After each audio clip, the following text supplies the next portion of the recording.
Hello friends, जय Shri Krishna. Sumita kitchen corner में तमारुं स्वागत है।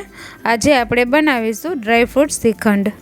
तो फ्रेंड्स, आज हूँ तमारी साथे घरे श्रीखंड बनाववानी रेसिपी शेर करीश। तो आ श्रीखंड स्वाद में खूब ज स्वादिष्ट बने छे अने आ श्रीखंड मार्केट करता एकदम चोखो अने मार्केट करता घणो सस्तो घरे तैयार थई जाय छे। तो चलो बनावीए ड्राय फ्रूट थी भरपूर श्रीखंड। जो रेसिपी सारी लगे तो विडियो ने लाइक करजो, शेर करजो और चेनल ने सब्सक्राइब करजो। तो श्रीखंड बनाववा माटे आपणे फूल फेट 1.5 लीटर दूध लीधुं छे। तो दूध ने आपणे गरम करी लीधुं छे अने ते आंगळीथी टच थाय तेटલું गरम होय त्यारे तेने आपणे मेळववानुं छे। तो आपणे आ दूधमांथी 1 बाउल दूध काढी लीधुं छे अने तेमां 1 चमची दહીં एड कर्युं छे। तेने आपणे बराबर मिक्स करीने दूधमां एड करी देशुं अने आ रीते चमची फेरवी लेशुं। एकदम सरस मिक्स थई जाय त्यारबाद तेने ढांकीने 5 થી 7 कलाक राखी देशुं। तो 5 થી 7 कलाक में दही एकदम सरस तैयार थई गयुं छे अने आपणे तेने 2 कलाक फ्रीज में पण राखी दीधुं हतुं। तो दही एकदम सरस मोळुं तैयार थयुं छे, जरा पण खाटुं नथी।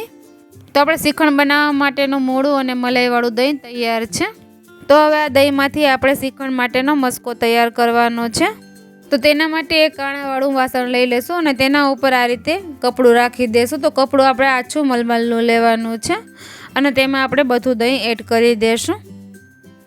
तो आ रीते आपणे बधुं दही एड करी दीधुं छे। हवे आपणे कपડાને बधी साइडथी भेगुं करीने टाइट दोरीथी बांधी देशुं। तो आ रीते कपડામાં बांधवाथी तेमां एक्स्ट्रा पाणी हशे ते नीचे નીકળી जशे। तो पहला लोको आ रीते मस्को तैयार करीने पोटलीने ऊपर बांधी देता हता, जेथी करीने तेमां एक्स्ट्रा पाणी होय ते बराबर નીતરી जातुं हतुं। तो दहीमांथी पाणी નીતરવા तेने जाजी वार बहार राखशुं तो ते थोडું खाटું થઈ જશે અને આપણો મસ્કો પણ ખાટો તૈયાર થશે।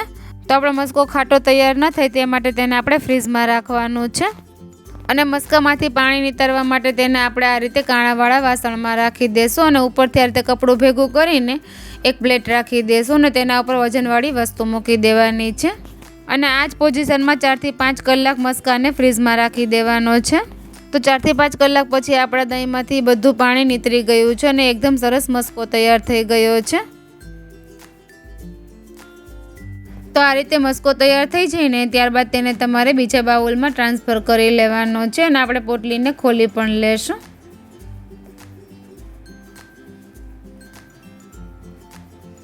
તો હવે આપણે શ્રીખંડ માટેનો મસ્કો બિલકુલ તૈયાર છે, તેમાંથી આપણે શ્રીખંડ બનાવી લેશું। તો તમે અહીંયા જુઓ पाणी जरा पण नथी अने एकदम सरस कणीवाळो मस्को तैयार थयो छे।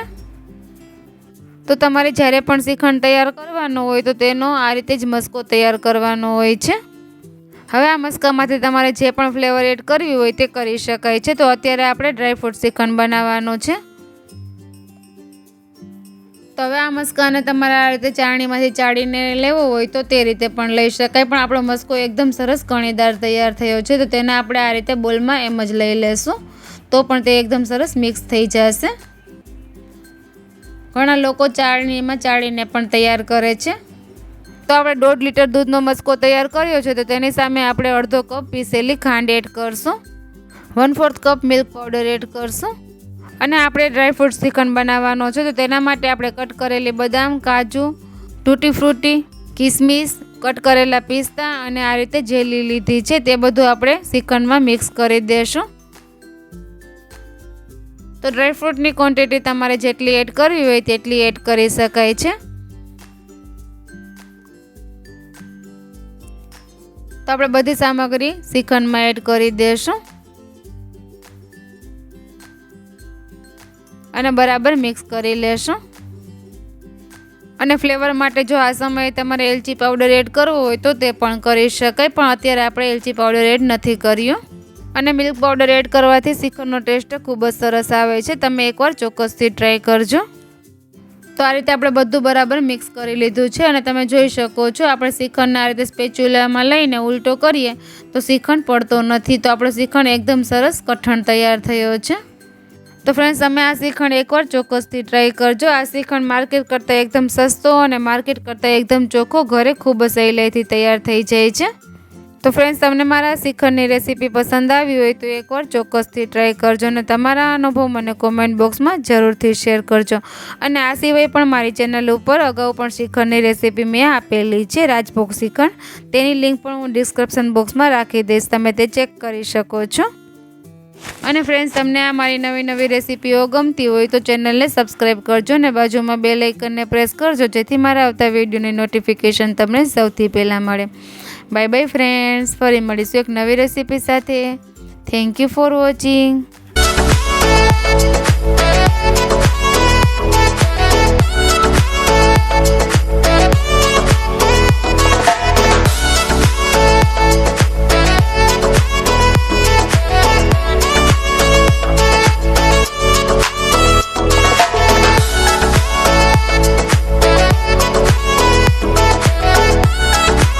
તમને મારી રેસીપી પસંદ આવતી હોય તો ચેનલને લાઇક કરજો, શેર કરજો અને સબસ્ક્રાઈબ કરજો ને બાજુમાં બેલ આઇકનને પ્રેસ કરજો, જેથી મારા આવતા વિડીયોની નોટિફિકેશન તમને સૌથી પહેલાં મળે.